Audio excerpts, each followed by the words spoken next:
नमस्कार श्रोते हो, रेडिओ जयंतच्या आनंदी कट्ट्यावर मी अनुराधा आपणा सर्वांचं मनपूर्वक स्वागत करते.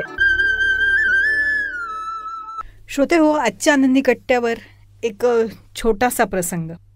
संजय आणि त्याचे मित्र यांची वृद्ध पण मनानं तरुण असलेल्या सधूकाकांशी गाढ मैत्री होती.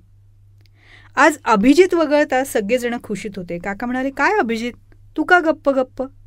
तुझा परवाचा इंटरव्ह्यू चांगला झाला ना? अभिजित काहीच बोलेना.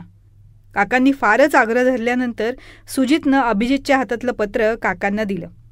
काकाने ते वाचलं आणि मग म्हणाले, अरे कायमची नोकरी मिळून नाही रडतोस कसला? अभिजितला नोकरी मिळाली होती, पण चतुर्थ श्रेणीची होती म्हणून तो नाराज होता. काकांनी त्याला विचारलं, किती लोक होते इंटरव्ह्यूसाठी? 400. जागा किती होत्या? 30. अरे मग तुझ्यात काही विशेष आहे म्हणून तर 400तनं तुझी निवड झाली ना. हे बघ, प्रयत्न करून पुढे जाणं हे आपल्या हातात असतं आणि योग्य वेळी सगळं काही मिळत असतं. तेव्हा बघ, निराश होऊ नको आणि प्रगती करण्याची जिद्द बाळग. प्रामाणिक प्रयत्न कर, त्यासाठी तू निश्चित ध्येय गाठशील. आणि खरं सांगू, कोणतंही काम उच्च दर्जाचं किंवा नीच दर्जाचं नसतंच. तर काम करण्याची पद्धत, त्याचा हेतू, वृत्ती हे उच्च किंवा नीच दर्जाचे असतात. आता बघ ना, काही उच्चपदस्थ व्यक्ती असतात, भरपूर पगार घेऊनही लाचलुचपत करत असतील तर त्या पदाचा काय उपयोग? हे बघ अभिजित, काम कुठलंही असो, ते काम आपलं कर्तव्य म्हणून प्रामाणिकपणे करणं ही खरी देशसेवा असते. आणि बघ, आपण जेव्हा कुठलंही काम प्रामाणिकपणे करतो त्यावेळेस ते काम पूर्ण झाल्यानंतरचा जो काही आनंद आणि समाधान असतं ना, ते काही औरच असतं. आणि हे जे मिळणारं समाधान आहे ना, तेच आपल्याला पुन्हा पुन्हा प्रामाणिकपणे उत्तम काम करण्याची ऊर्जा देतं. तेव्हा निराश होऊ नको आणि उद्यापासून कामावर हजर हो.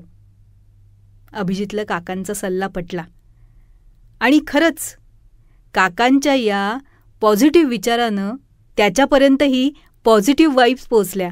आणि मग काय, अभिजित आनंदानं नवीन मिळालेल्या नोकरीवर रुजू व्हायला तयार झाला.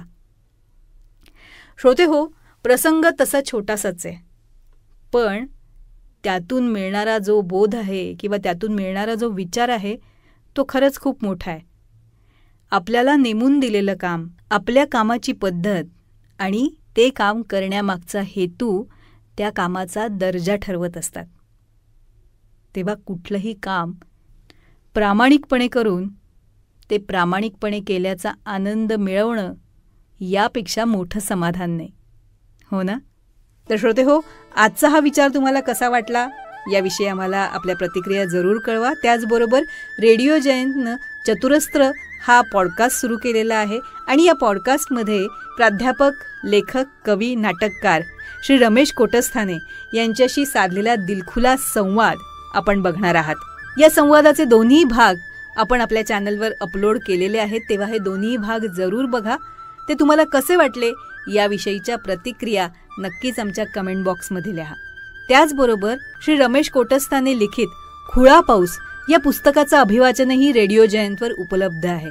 ते देखील जरूर जरूर ऐका आणि त्याविषयी देखील आपल्या प्रतिक्रिया आम्हाला नक्की कळवा. आणि दर्जेदार कार्यक्रमांसाठी रेडिओ जयंत लाईक करा, शेअर करा आणि सबस्क्राईब करा.